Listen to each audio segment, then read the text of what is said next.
S'épanouir, la rubrique Manu Tessori. Vos enfants ont tous du talent sur Radio Laser. Bonjour Emmanuel Pelletier. Bonjour Laurent. On vous retrouve très régulièrement sur l'antenne de Radio Laser pour écouter vos conseils pour accompagner nos enfants, notamment avec des techniques Montessori. D'ailleurs, on vous retrouvera très prochainement sur la commune de Guichen, à l'espace coworking chez Marcel, pour une conférence autour du concept de Montessori, notamment booster son potentiel avec la pédagogie Montessori. D'ailleurs, c'est le sujet de votre chronique aujourd'hui. Tout à fait. J'aurais vraiment le plaisir de vous accueillir de 20h à 22h le 7 juin au niveau de l'espace de Marcel, qui est vraiment magnifique. Et voilà, j'ai hâte d'y vous y retrouver. Est-ce qu'il faut réserver à l'avance et comment ? Alors, vous pouvez réserver en m'envoyant un mail sur manutessori@gmail.com. Et puis, si vous voulez avoir d'autres informations, voilà, n'hésitez pas à me contacter. Et puis, par la suite, on verra ensemble pour les inscriptions. On mettra d'ailleurs vos coordonnées avec le podcast de cette chronique. Alors, booster son potentiel avec la pédagogie Montessori, on l'a dit, c'est votre sujet du jour. On commence votre chronique comme les autres avec une histoire, une anecdote. Tout à fait. La semaine dernière, j'ai reçu un coup de téléphone d'une maman à propos de sa fille qui est en CP. Et elle me dit « Voilà, notre fille a de grosses difficultés en maths. Elle n'arrive pas à reconnaître ou à dire comment s'appelle un nombre, et elle n'arrive pas à les écrire. Et je ne vous parle même pas des dizaines et des unités. Tout est très compliqué. Est-ce que vous pouvez l'aider ?» Alors, votre puce a sans doute besoin de manipuler pour comprendre ces notions. Connaissez-vous la pédagogie Montessori ? Oui, vaguement. C'est très à la mode en ce moment, mais honnêtement, je ne vois pas en quoi cela consiste. Eh bien, je vous propose d'accompagner votre puce grâce à cette méthode et je vous expliquerai en quoi elle consiste. Alors justement, c'est vrai, vous l'avez dit, c'est la mode, c'est dans l'air du temps, dirais-je. Mais les grands principes, Emmanuel Pelletier, selon vous ? Alors, on peut trouver, comme vous dites, énormément d'informations sur Maria Montessori, qui en est à l'origine en fait, via tous les livres qu'elle a pu écrire ou sur Internet.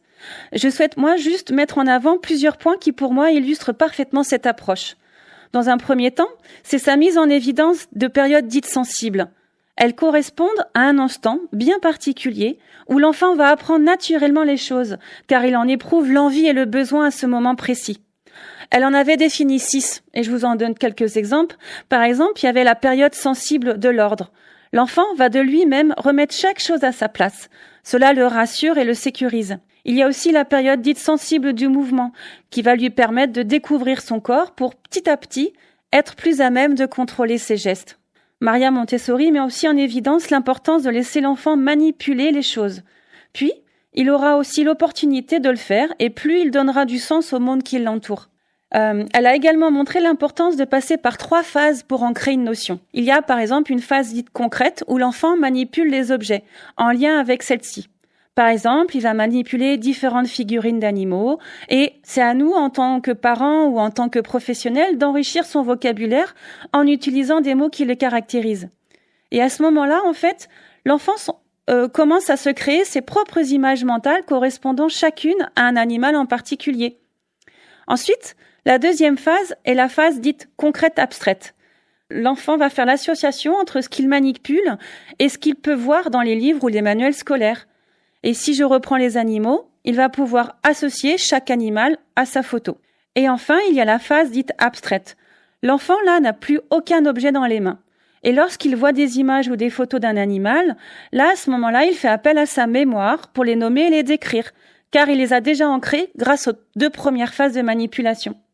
En fait, cette approche permet surtout de permettre enfin à l'enfant d'avancer à son propre rythme, selon les envies et les besoins de l'enfant. Elle permet aussi, entre autres, de développer sa confiance en soi et l'estime de soi, de booster son autonomie, de développer son attention et sa concentration, et de donner plus de sens aux apprentissages. Alors après avoir posé les fondations d'éducation Montessori, selon vous, Emmanuel Pelletier, comment pouvons-nous faire pour accompagner nos enfants dans ce sens au quotidien ?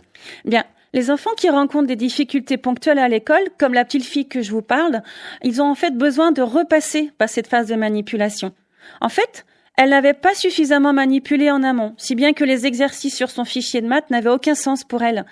Elle n'avait pas pu créer en fait ces fameuses images mentales sur ce qu'est une dizaine et sur ce qu'est une unité.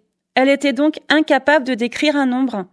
Donc, en fait, avec elle, je lui ai proposé des activités, qui correspondaient à ses besoins et à son rythme d'apprentissage, tout en m'appuyant sur ses connaissances.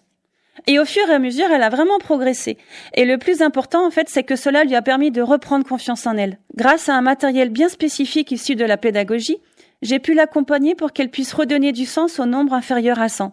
Ce matériel lui a permis de mieux comprendre comment un nombre se compose, et maintenant, elle fait la différence entre les dizaines et les unités.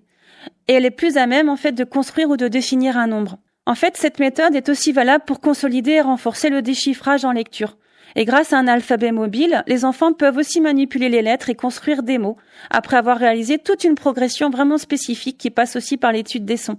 En fait, il ne faut pas aller plus vite que la musique. Certes, les enfants ont de même pas mal de compétences en commun à acquérir durant toute leur année scolaire, et je suis bien placée pour le savoir car j'ai été professeure des écoles. Mais sauf qu'ils n'avancent pas tous au même rythme et que certains ont besoin de plus de temps. Et en effet, Emmanuel, ils ont tous leur rythme, hein, vous l'avez bien souligné. Et ceux qui avancent plus vite que la musique, est-ce que cette méthode peut leur convenir ? Bien sûr. En fait, par exemple, si un enfant de 3 à 4 ans a envie d'apprendre à lire, car il est en plein dans sa période dite sensible pour apprendre naturellement, on peut lui répondre en fait à son envie. On peut le constater dès qu'ils vont poser plein de questions du type « C'est écrit quoi là, maman ? C'est quoi cette lettre et comment on peut écrire tel ou tel mot ?» Il sera peut-être amené à découvrir les mécanismes de la lecture sur plusieurs semaines d'affilée, sans pour autant découvrir le monde de l'écriture ou des chiffres, et en fait c'est ok. Ils sont tellement contents de manipuler un tel matériel que les progrès sont vraiment très très rapides. Et je le constate lorsque j'anime les ateliers justement à Bru au sein de mon local. En fait, que ce soit de manière individuelle ou collective, dès qu'un enfant apprend en passant par la manipulation, donc en passant par son corps en mouvement, il donne plus rapidement du sens aux notions qu'il découvre ou qu'il consolide. Et si vous souhaitez en savoir plus sur l'importance du mouvement, je vous invite à écouter les différents podcasts qu'on a pu enregistrer précédemment. Nous sommes toujours en compagnie d'Emmanuelle Pelletier, éducatrice Montessori. D'ailleurs, une citation ou deux de Maria Montessori avant de se quitter, Emmanuelle ? Oui, bien sûr. J'aime bien 2 citations. En fait, voici la première. Un enfant n'est pas un vase que l'on remplit, mais une source que l'on laisse jaillir. Et la deuxième, c'est « aide-moi à faire seul ». À elles deux, elles signifient énormément de choses. Elles viennent parfaitement illustrer le fait que nous avons tous un potentiel. Il suffit juste de nous laisser du temps pour assimiler les choses à notre rythme et que parfois un petit coup de pouce nous permet d'avancer plus rapidement. C'est ce que je cherche à faire lorsque j'accompagne les loulous qui viennent me voir. Et comme nous disions tout à l'heure, si vous êtes intéressé par cette approche, je vous donne rendez-vous le mardi 7 juin à l'espace de coworking à Marseille, à Guichin, qui aura lieu de 20h à 22h où j'animerai une conférence vraiment interactive sur ce sujet-là. Et pour s'inscrire, n'hésitez pas à aller retrouver ce podcast sur le site internet www.radiolaser.fr et retrouver les coordonnées d'Emmanuelle Pelletier. Merci Emmanuelle, à bientôt. Merci, bonne journée à vous.